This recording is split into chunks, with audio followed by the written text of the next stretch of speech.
Bienvenidos a Punto Rojo. Hoy me encuentro con Irma Salas y David González Jauregui. En Zapopan no cesan los casos de violencia intrafamiliar. ¿Hay seguimiento o no hay seguimiento por las autoridades? Irma.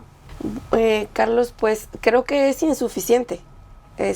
Son demasiados los casos que se reportan por año y creo que aunque ha habido algunos esfuerzos diferentes como la implementación del llamado pulso de vida desde la administración del 2015 al 2018, pero por ejemplo estos equipos pero, no son suficientes. No, pero aparte en Zapopan no se supone que iban a hacer 200 módulos de pulso de vida donde la gente en las paradas iba a poder picarle el botón y ayudarlos, pues si nomás inauguraron 2, ¿no? Sí, Carlos, el año pasado en octubre se hizo un compromiso de instalar 200 módulos de pulso de vida en calle en el municipio de Zapopan. De los 3 iniciales comprometidos todavía no se cumple con el tercero, que era el de la zona de la Constitución, pero estos módulos pues son para la violencia en calle que te quede próxima, y no son suficientes. Conocimos de un caso este martes que se da en la zona de Mi Macro y bueno, pues ahí no tienes la opción, ¿no? De tener un Guadalupe periférico. Sí, por parte, parece que de una expareja, de un novio, y el fin de semana también conocimos de otro caso acá por la zona de Bugambilias, de un apuñalamiento por parte de la expareja de la señora que ocurrió delante de los niños. La señora se está debatiendo entre la vida y la muerte y aquí hay un detalle aún más grave, ¿no? Ella había solicitado el pulso de vida y por algunas razones que desconocemos, que se consideró que ya no había factores de violencia, se le retira, pero ella seguía en un proceso de juicio de divorcio y los juicios de divorcio, pues bueno, cuando no son conciliados son desgastantes. Y si hay casos, como en el caso suyo, donde había antecedentes de violencia, creo que sí fue una mala medida el haberle quitado el dispositivo. Pero no solo eso, ¿no? También es la falta de seguimiento que hay para este tipo de casos, porque no son los únicos 2 que se dieron esta semana. Este martes la Fiscalía detuvo a un sujeto que mató a golpes a su hijastra, esto en Tlajomulco de Zúñiga, y el pasado domingo, si no mal recuerdo, un sujeto llegó hasta la casa de su expareja, la apuñaló y la baleó, y así como a un vecino que quiso defenderla también lo apuñaló. Afortunadamente fue detenido, pero de estos casos se están haciendo abundantes, están saliendo a la luz pública y es para alarmar, es para preocupar. Yo escuchaba por ahí decir a las autoridades que no hay forma de que ellos puedan intervenir, que porque esto se da en el seno familiar, pero claro que sí se puede, por supuesto. Y hubo 2 asesinatos en un MP. En un evento en Poncitlán, pero claro que la autoridad puede prevenir y es una de sus labores, el prevenir. Y aparte tenemos alerta de género que se tienen en ciertos puntos de la zona metropolitana, que ellos ya los conocen, por el lado de Oblatos, el sector Reforma.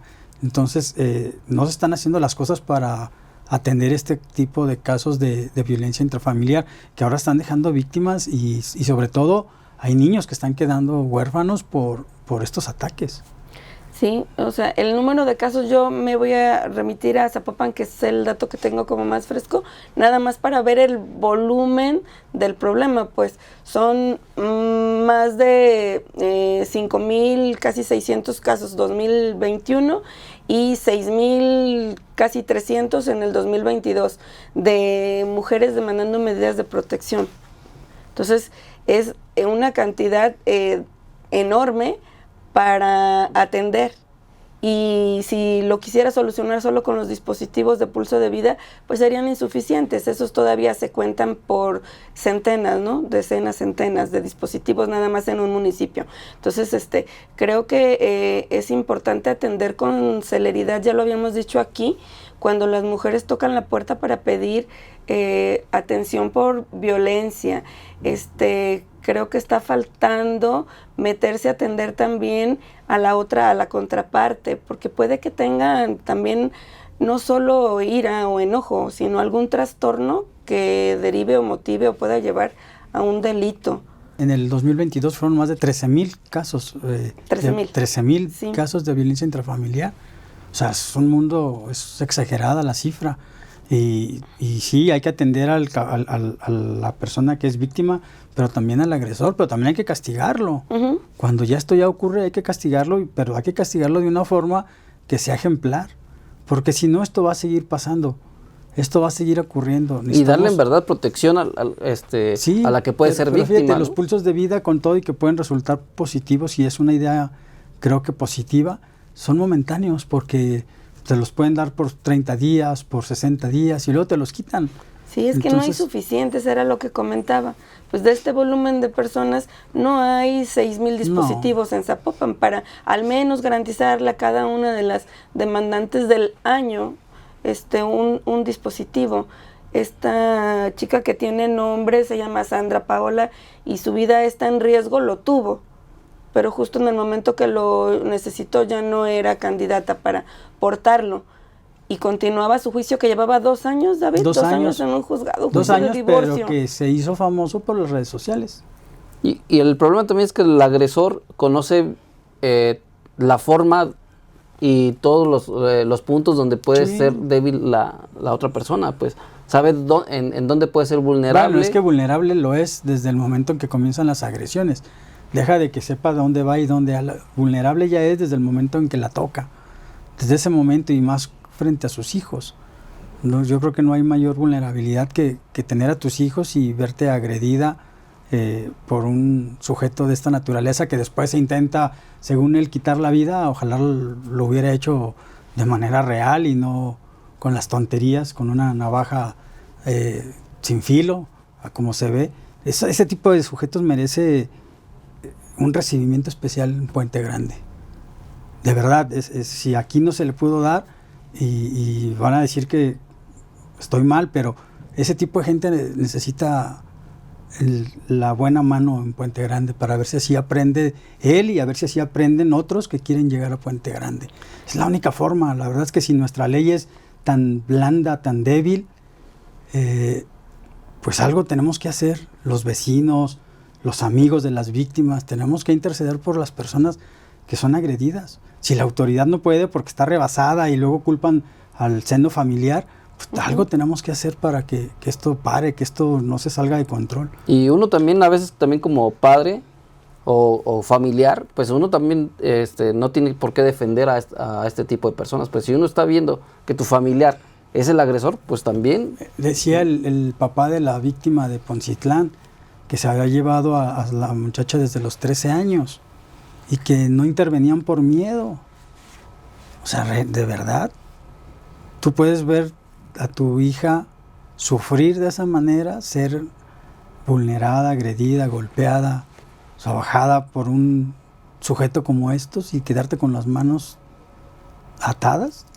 Es que luego ves que sí hay temor en medio, David, porque tenemos el caso de la madre y la hija que fueron victimadas en el Ministerio Público. O sea, ahí hubo el valor de una madre de acompañar a su hija a denunciar las agresiones de las que estaba siendo víctima por parte de su pareja y terminaron las dos muertas. Entonces yo sí podría entender el miedo incluso del círculo familiar. El quedarse impasivos, pues uno, el quedarse, pasivos, uno de pronto a la distancia puede no verlo, pero son situaciones, creo yo, muy complejas. Yo sería menos radical que David, que está proponiendo una calurosa recepción para agresores de este tipo. Que tú sabes que eso va a pasar cuando llegue a Puente Grande, sin que yo lo proponga. Pero también en el plano propositivo creo que está faltando atender también al victimario, porque entonces que no solo es el factor agresivo, es que a lo mejor sí estamos hablando de trastornos que se pueden atender. Sí. Y que si por parte de la familia no hay atención por el Estado, te voy a decir interrúmpeme. Ajá. O sea, tú hablas de ayudarlos, sí, pero mejor primero ayudemos a la víctima. Si no podemos, y a protegerla antes de que fuera víctima. Por eso, pero si no podemos, en primer plano, ayudar a la víctima, o sea, no podemos pensar en ayudar al agresor. Yo iría a buscar erradicar y prevenir conductas. A lo mejor antes te obligaban a hacer pláticas prematrimoniales, ya sea por la parte religiosa y hasta por lo civil, ¿no? Pues, ¿por qué no unas pláticas predivorcio, porque de verdad los divorcios o las separaciones, incluso cuando no son divorcios, a veces son bastante conflictivas y es donde se dan muchos de estos casos de agresiones o de atentados contra las mujeres, que de por sí de verdad es muy, muy difícil y doloroso para una mujer con hijos, que además se enfrenta mucho a la violencia económica, que es con lo que tienden los varones a seguir queriendo presionar o castigar o retener a una mujer. Entonces, pues que fuera obligatorio, ¿no? Y en esas pláticas preseparación, pues igual que se revalore la situación mental de violencia, etcétera, que pudiera llevar a... Bueno, pero si te también... parece mejor si hablamos de dinero para apoyar a las víctimas y que emprendan un negocio, porque hay programas muy cortitos, que se quedan demasiado cortos, de organizaciones de mujeres que ayudan a que la mujer salga adelante con un negocito de venta de una cosa o de otra? Bueno, pues hay cheques que regalamos todos los meses, ¿no? En gobierno federal. Sí, pero no todas las mujeres están en el caso de no tener un recurso. Pero creo que en el caso de sí. Sandra Paula, por ejemplo, ella tenía una actividad como financiera que le permitía mantenerse. Pon tú que no era su caso. No estaba necesitada o urgida de un apoyo económico, sí del apoyo del Estado para librarse de una situación que ya era insostenible para ella, que era de violencia y que derivó en que su vida. Pero bueno, pero si las autoridades ya había ido un aviso, ella había levantado las denuncias, ¿por qué no se le da el seguimiento y la protección debida? Pues porque no hacen su trabajo. Porque no lo hacen. Lo mismo pasó con la jovencita de Poncitlán y con eso pasó con la niña que mataron en Tlajomulco. Eso pasó con la otra señora que está navajeada y baleada. Yo lo sintetizaría de nuevo en esto. No valoran el riesgo que representa el posible victimario. No están valorando de qué nivel es el posible agresor. Eso creo que es lo que están descuidando las autoridades. Es que no solamente basta con ponen la denuncia y ya, sí, no te le puedes acercar en 5 metros, 20 metros, 30 metros. Pues sí, pero por ejemplo, en el caso de Poncitlán, fueron a buscar al agresor. No lo encontramos. No le pudimos informar que había una restricción. Pues no lo encontramos. Cada vez que íbamos no lo encontrábamos. Pues a todo dar. O sea, no hacen bien su trabajo. Sí es cierto, hay que ver ese riesgo del agresor. Pero yo ahorita me concentraría en las víctimas, en darles más herramientas para que puedan denunciar. Que no tengan que ir hasta el centro de justicia para la mujer para levantar su denuncia y que digan, soy víctima de agresión. Dales un teléfono sencillo. No digo que sea el 911, porque de ahí se satura y nunca te contestan. Un teléfono clave para ellas que puedan hacer la llamada y decir rápidamente, estoy en peligro y en tales calles, y se acabó. Bueno, que tomen con mayor seriedad el temor fundado de la víctima. No, es que yo lo que voy es a eso, a tratar, ¿cómo lo prevenimos? Yo lo que quisiera es que no lleguemos a una situación donde tengamos que estar hablando de una mujer ya tocada, golpeada o casi moribunda o al revés. O también pues es que nos esperamos hasta muerta. Eso. Sí, hasta ahí estamos llegando. Y aparte, que cumplan con lo que prometen. ¿Cómo no llegamos a eso? Por ejemplo, tan simple. Ellos dan la idea de los módulos de pulso de vida, que dijeron que iban a ser 200. Ni siquiera llegan a los 3 que iban a inaugurar. Hay incumplimiento por parte del gobierno municipal. ¿Y desde hace cuánto? Desde octubre del año pasado, el compromiso de los 3 iniciales, y bueno, y faltan los otros 197 que nada más están en papel y no había compromiso de fecha. Que ese hubiera podido haber ayudado a la muchacha de aquí de Periférico Guadalupe, por ejemplo. Cierto. Tiene que buscarse de raíz algo que le ayude a la víctima a solicitar ayuda, sin ponerse más en riesgo. A darle más peso a su temor fundado de ser víctima de un mal mayor, diría yo. Simplemente vámonos a esto. En el Centro de Justicia para la Mujer se supone que hay viviendas que se supone que no son conocidas para poder proteger a las mujeres, y no son suficientes. O sea, son 4, 5, 6 habitaciones. O sea, para el mundo de mujeres víctimas, o sea, desde ahí estamos mal. Y luego te puedes ir, te vas un mes cuando mucho. O sea, en un mes no vas a solucionar si no tienes al sujeto, o si no llegas a un arreglo, o si no lo llevas a terapia o algo que le quite la ira al sujeto que quiera agredir. O sea, hacemos medidas o hacemos soluciones que no son soluciones. Puras aspirinas. Sí, así es. Al cáncer le damos aspirinas y no va por ahí el asunto. ¿Hasta cuándo la autoridad va a tomar su papel de poder defender a las mujeres? ¿Hasta cuándo? ¿Hasta que salga un hombre vecino de alguna víctima y mate al sujeto agresor? Y ahí tengamos un homicida y se le carguen todas las culpas al cuate que salga a defender a una mujer, porque eso va a pasar. Es que ahorita eso es como está operando realmente el sistema. Esperando a que ella se convierta en una víctima mayor para entonces intervenir como Estado, y si lo detienes, qué bueno, y si no, pues es que se nos fue. Y tenemos casos en México de una señora que el sujeto agredía sexualmente y físicamente a su hija, va y lo mata y la mujer termina en la cárcel. Entonces, no hay soluciones, no hay protección.